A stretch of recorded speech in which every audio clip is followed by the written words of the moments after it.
we're gonna still have you reveal the person on the tape. You want to give us a little background on the tape and the recording? Yeah, so we're talking about a recording of a phone call that Leonard had with his daughter Kira. Um, Leonard recorded the conversation, and then it was released on Twitter or X.com by an account named Danius 439315110, and it was released on July 21st and 22nd. Initially, there was a part of it that was released, and then the full recording was released the second day. So before we talk about the contents of the recording, I want to address the elephant in the room, which is the unnamed or invisible person who leaked the recording, this Danius. And I'm curious, I was very curious, who is this Danius? And why isn't anyone else interested in the identity of the leaker? It seems like James Valliant is not clear about who released the tapes. And we have a clip of him talking about this. So let's play that first clip. Now, I did not think that the tapes should be released until Leonard gave the clearance for it, but they were released. Right. So that's James explaining that Leonard did not give the clearance to release the tapes, but they were released. So that made me very curious. Like, why is no one interested in who released the tapes? I think I told you, I see that as more of a legal defense for Peikoff, that Peikoff couldn't be seen as releasing the tapes himself. So they were like, oh, well, this other person leaked them. But I mean, unless they stole them from Peikoff, he was kind of involved. No, he could have given them to someone to listen to, and then they could take them and release them That's unauthorized. possible. So yeah, it's either someone stole the tape or someone who was given the tape released it without clearance from Leonard, which is a big problem in my opinion, because that's not, that's betraying Leonard's trust. And also James is claiming to want to protect Leonard from various people, including his daughter. Why is he not interested in protecting Leonard from this leaker? That seems like a bad thing to have in your circle. If it is someone that has your trust, has Leonard's trust, and then violates that trust, that person should be exposed, because you don't want that person violating Leonard's trust in the future about something else. You can't trust that person. So the next clip, so we have another clip, and it kind of verifies or confirms that James doesn't know who the leaker is, because he says, like, whoever it is. So let's play that second clip. Purposes, not self-defense purposes, and I doubt very seriously they're going to put a 91-year-old guy in jail for breaking the law. Now, making it public might make someone an accessory after the fact. There's no question about that. Whoever did this, they might face legal charges. Okay, so he kind of hesitated before he said whoever did this. Like he knew who it was. Yeah, like maybe he knew, and he was trying to figure out how to phrase it without giving anything away. But the problem is, why is he not curious? Like, who is it? Like, this anonymous person just has the recording and leaks it. It should be top of your mind, to investigate and figure out, like, who is this person? So you found out. Yeah, so I'm a very curious individual, and I kind of like to do my own research and investigate things. So I spent about an hour going through this Danius's account on X, and I figured it out in about 1 hour. It wasn't very hard, because Danius identifies herself. All right, check this out. Now, on November 16th, 2021, Danius posted this to Twitter. At AdGate Media, I need to contact you regarding the Kasamba chargeback. Email and support ticket rejected. The chargeback is false. And then she attached this photo or the screenshot of what looks like her inbox. And I can see who it is now. She was trying to show this Kasamba the history of their transaction, but she screenshotted her whole inbox. So then on the right side, I've blown up her account, and you can read it there. It says Valliant Holly White. And in the service at paypal.com that's highlighted on the side there, her receipt says Holly Valliant. So I was like, oh, wow. So what is Danius doing with Holly's inbox, email inbox? So, I mean, is that convincing? Is that convincing to you? Well, I mean, someone could have used her account credentials. Oh, you're saying someone logged into her Twitter and used it. Right. Okay. But it's still Holly's account. Yeah. That if it wasn't her, I would hate to think who it was. Wow. So, you really did some detective work there. Yeah, it took about an hour to find that. And then once I found that, I found other proofs, which I won't post here. I want to see if there's any reaction, like if anyone, challenges that. That's a great piece of detective work. I do expect, someone's going to try to get this video pulled over this. So we'll see if that happens. And we'll make a backup copy. We'll see. I'd like to know if James Valliant is interested in this information. If this is actually news to him, I suspect he knew all along. I mean, he probably knew that his wife was behind it. But if he didn't, if he's really that ignorant and uninterested and not curious, then this should surprise him.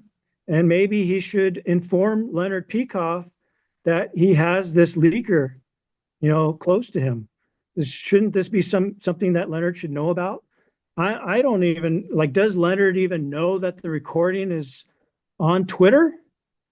And what does Leonard know about this? Well, I think he authorized it is what happened, but you did a good piece of detective work. I think, if Valliant were to quote Leonard on it, Leonard would probably say, "I've soured on Trump." That would be top of his mind. You're like, hey, James, what do you think about your wife releasing this tape? Oh, Leonard has soured on Trump. That's right. That's all he'd say. No, wow. So that is a fascinating piece of evidence you pulled up. And wow, I guess now just we were going to just talk briefly about the call without quoting it, but just a sense of, did the call change your mind at all?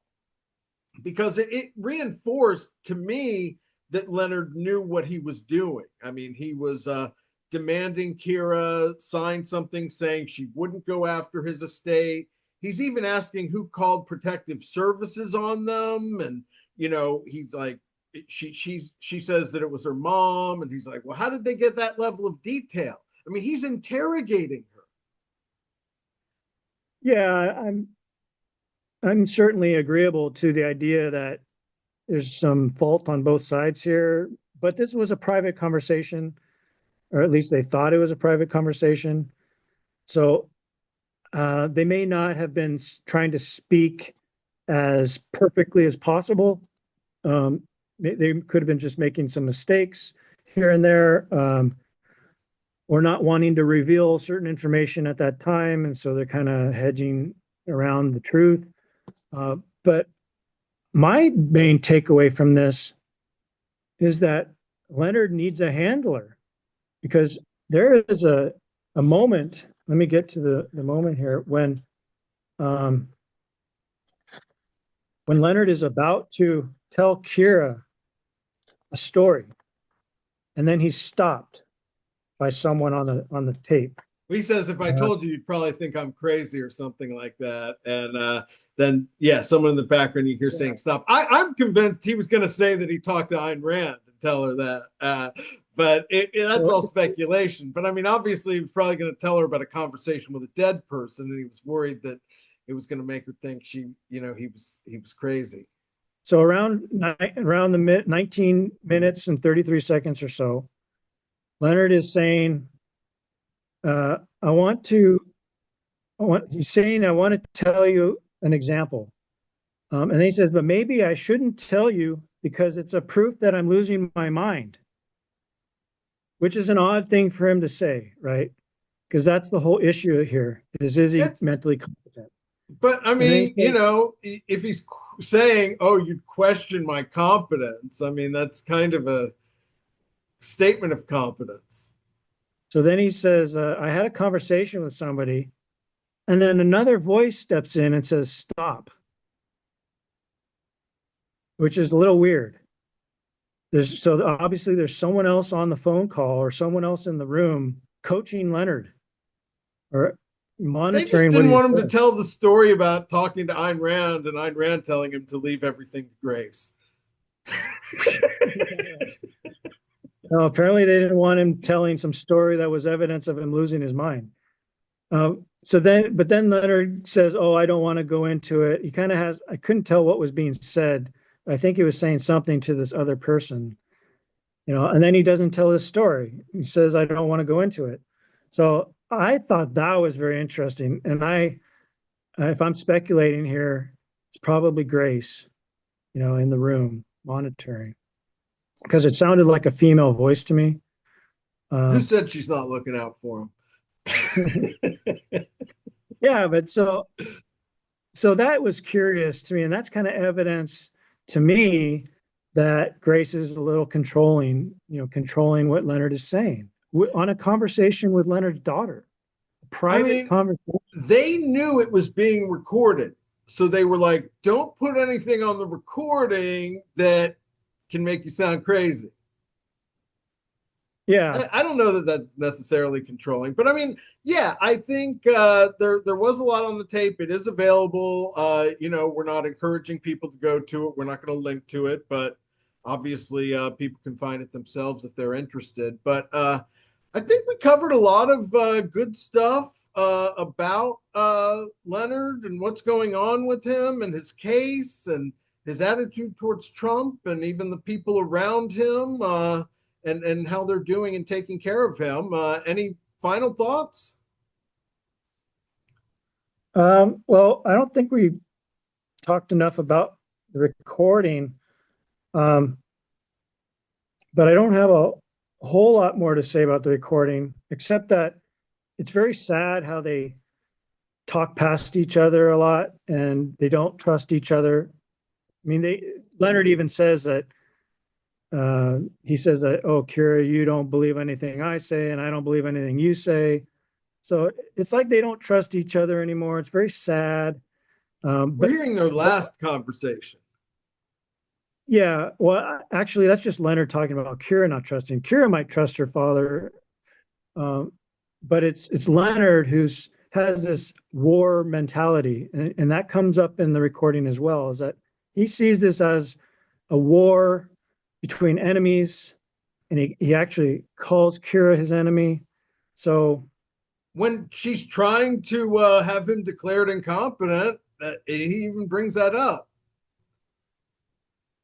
It's like, yeah, when you do that, you're my enemy. And if you won't sign, and I think part of what happens is he's aware that he can't get her to sign not to sue Grace and then have it be contingent on something financially. So she keeps bringing up either something for the kids or something more for her. And either because, he needs it to be for what he's already given her in the past. And I think that's part of the impasse they're at.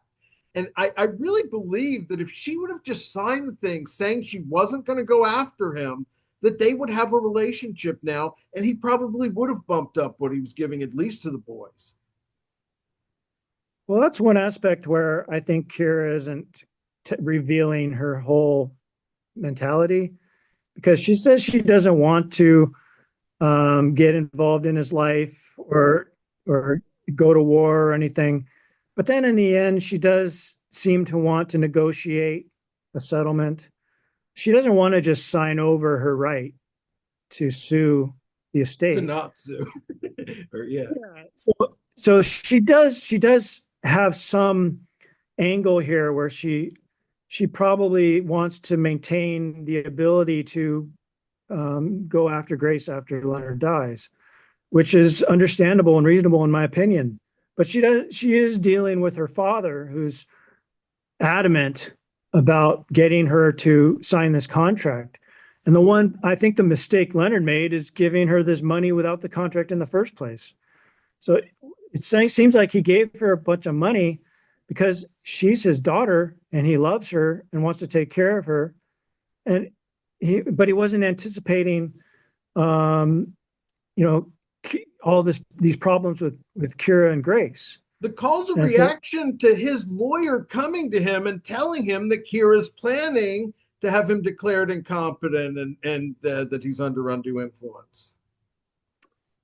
Yeah, but whether you agree with Kira or not, Leonard, in my opinion, made the fatal mistake here. Is he didn't get that contract signed when he gave the money to Kira. I think that shows he was just doing normal family stuff, and it was only after he got wind of her challenging the estate and trying to annul his marriage that he was like, oh, hell no. I'm going to call her and I'm going to make her sign something saying she's going to do that, or I'm going to cut her out of my life forever. But the question arises, was he giving the money was he giving that money? Was it clear that the money was given for Kira's silence? No, I don't think he was even intending it that way. I think he was just giving her money. He was just trying to avoid estate taxes as part of it. That's part of why he put the house in Grace's name. But we don't know the exact circumstances of why he gave her that money. So it could have been that Kira was bringing up things about Grace, and then Leonard said, look, let me give you some money, and then this will help you out, and then you can go away and not talk about it. But he didn't get her to sign anything. And so then after the fact, now he wants the contract signed. Carl Barney has this new book out, and he talks about how 5 years ago he went to 20 people he was planning to make his heirs, and he wanted to give them money in advance now. And so I think it's possible that Peikoff saw him doing that and wanted to do some of that himself with Kira. I mean, it's all speculation, but I think he was fine and was just giving her money. He was going to give her some. He was going to give Grace some. And then once he heard someone was going to challenge his ability to make his own decisions, that's when, he saw her as the enemy. But great. I guess we've talked about enough there. Yeah. Well, I think we talked about a lot of really good stuff today. Again, we'll run a pool on how long until this show gets pulled. But it's great detective Don't say that. You're going to be positive. The show's going to go viral. They will never pull us. But you did some great detective work there, and we'll look forward to the comments and what everyone has to say about it. Great. Again, this is the Ayn Rand Fan Club. I'm Scott Schiff, along with William Swig, and we'll see you next time.